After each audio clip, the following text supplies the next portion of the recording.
Case study number 3, the Sinister headshot. I sound like the Kool-Aid man. Oh yeah. Oh wait, no, that's not the Kool-Aid man. That's the Slim Jim guy. Or does the Kool-Aid man do that too? Oh yeah. I don't know. You guys can let me know. Write me an email. Say, hey Pi, that was the Kool-Aid man, or that was whatever. Let's get back to this whole Sinister headshot thing. Anytime I'm out on a shoot, I always ask my clients if there's any shots in particular that they might want or need.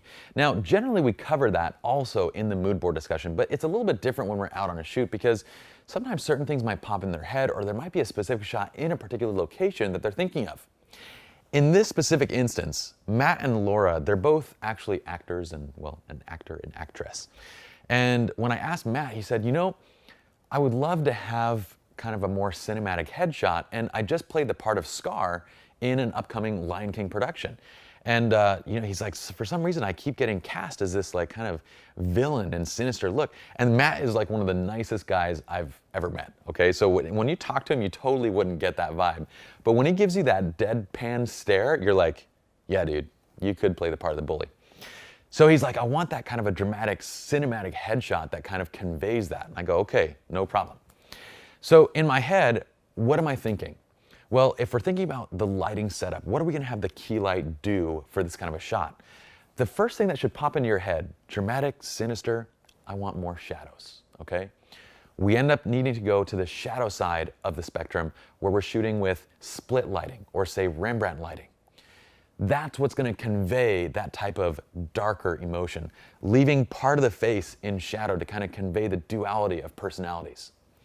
So the first thing I'm thinking is, I probably need to be in a location. I need to be in a spot where it's maybe not dark, but it's dark enough that an on-camera flash bounced into something could be a primary light, and I could darken down everything else. It's you know, midday right now, so I can't do it in just an outdoor spot. I wouldn't have enough flash power with just an on-camera flash to be able to pull down that background enough. So in just glancing around, after he says that, I notice a bridge. And I've shot under that bridge before, and I think, okay, that bridge actually has a decent, what we refer to as an upground. Okay, an upground is a background that's above you. So when you get low and you shoot, you have a nice upground on that bridge. And I thought, you know, this is perfect because the other thing I need to do to make him look sinister and dramatic, I need to have him looking kind of down on the camera a little bit.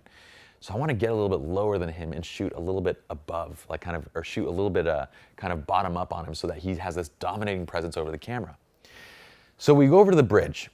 Now, once we're under the bridge, I have this beautiful ceiling that kind of has these this silver lines and stuff. We have little lights in the background, which will look fantastic.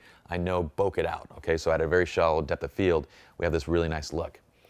Now it comes down to positioning, and this is again getting to that refinement side, being able to see and notice these types of things before you start shooting or after you take the first shot and then make an adjustment. So what do I want? I have my on-camera flash here. And I know I want this as my main light, but I also want some other lights in the scene. I want there to be a kicker. I want there to be a light on the side of his face or on the back just to kind of fill and create detail there.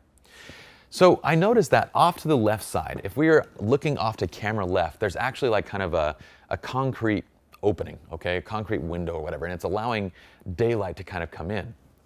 So I have Matt stand in a way that daylight basically, if Matt's standing here, the daylight's kind of right there and it's coming through and hitting him right on the side of the face right there. What is that doing? Well, I just found my kicker, didn't I?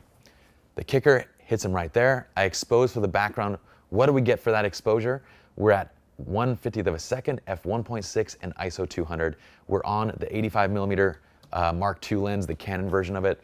And again, we're at f1.6 because I don't necessarily want to have to deal with focus issues. I know 1.6 is already giving me a ton of bokeh, and it's going to be already difficult enough to focus. I don't want to go down to 1.2 and get too soft of an image. I could have gone up as high as I wanted to. Honestly, if I had more time, I would have liked to shoot this same shot at a higher aperture as well, at f7 or f8. But this is at least that one basic shot that I need to have before I went over to get Laura's side, and then we had to go on to the rest of the shoot.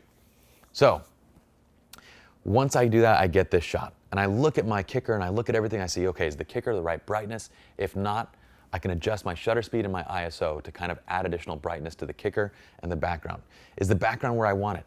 Yes. What am I going for? Dramatic. I need the background to be darker, okay? and it looks dark, but I have some detail there that kind of is nice. It kind of separates the background from him.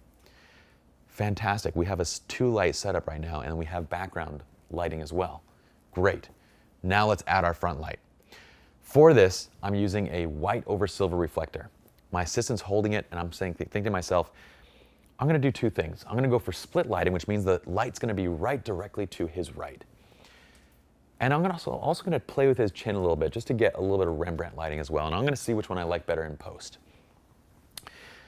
I take a shot, and I notice that we're getting a little bit of flash spill. So what do? Pop on a grid.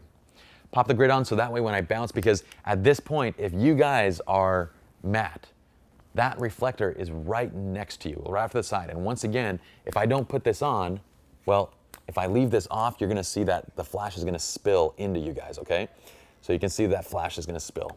With this on, the flash goes right towards the reflector and you guys won't see it. So we're flashing at about 1/8 to 1/16 power. If I was at f5.6, f7.1, I could easily go to like say 1/2, 1/4, even up to 1/1 power and still get enough flash power in this type of a scene for a dramatic shot with more background and focus and so forth. We end up getting these shots. I have him kind of play with his cufflink a little bit and kind of look down on the camera, make a couple adjustments, move the chin off to the right side a little bit so that way we get a little bit of Rembrandt on this side of the face. And I love both of them. Now, the subtle differences in the shot that really, in my mind, put it together and make it work is this little bit of a kicker on the left side of the face, okay? This little kicker right here. Without that light, we want to show duality of personality, right? We need to show the light and the dark side to kind of get this type of a look in an image. Without that kicker, we don't see any form in the dark side of the face. We just see it go pitch black, basically. With the kicker, we have a little bit of form and a little bit of drama, like extra kick. Has this blue touch to it. It just looks absolutely wonderful. And that small little bit of highlight is what, in my mind, truly makes this image. And it's something that could totally go unnoticed, very simply, if you're not looking for it, if you're not intentionally setting up. So what in all the gear, what do we use for this shot? We used our grid. You can use the Magmod, you can use a Velo, you can use whatever you like. We used a grid to prevent spill into our subject. Once again, we're in a dark, dark scene where, yes, you could be using a manual flash, but it does help to be using a full feature flash that has autofocus assist. We're on the 580 EX2. We're doing a Westcott. We have 2 Westcotts, one 40-inch white being held over a 40-inch silver. So that way we get a little bit more light kick from it, but it's still kind of a softer light. And one of the reasons why I wanted, a silver light, a more dramatic light would have worked in this scene. The only thing was Matt doesn't have makeup on right now, okay? And without makeup, a silver might end up being too harsh because we've been walking around for a little bit. Our skin's a little bit oily. We've been kind of sweating a bit. I don't want to accentuate that in the shot even more. So I go for the white so that way it's a little bit more of a diffused light so we don't accentuate those features as much because had he had makeup, a silver would be totally fine. It would be great. But otherwise, it's going to accentuate things that we don't want to or that we would later need to fix in post-production. And I want to prevent that. All right, final steps. Get your background shot first. Figure out where you want to shoot, what the position of your subject is going to be, and look at the lighting that exists in that shot. Then from there, add light to the shot as needed. One thing I want to mention, you notice that the kicker's coming from the left. Well, if I added my light from that left side, what would have happened to the kicker? It would have gone completely away. So I set him up for the kicker, and then I bring the light over to the other side. Otherwise, I'm going to be overriding the existing light and overriding my kicker. And then on this side, I have a dark face, right? This side, there is no light. So I take that shot, and then I work with the existing light, placing my lights to accentuate and to complement what's already there. That's it for our Sinister headshot. And I'm going to leave you with one last, oh yeah.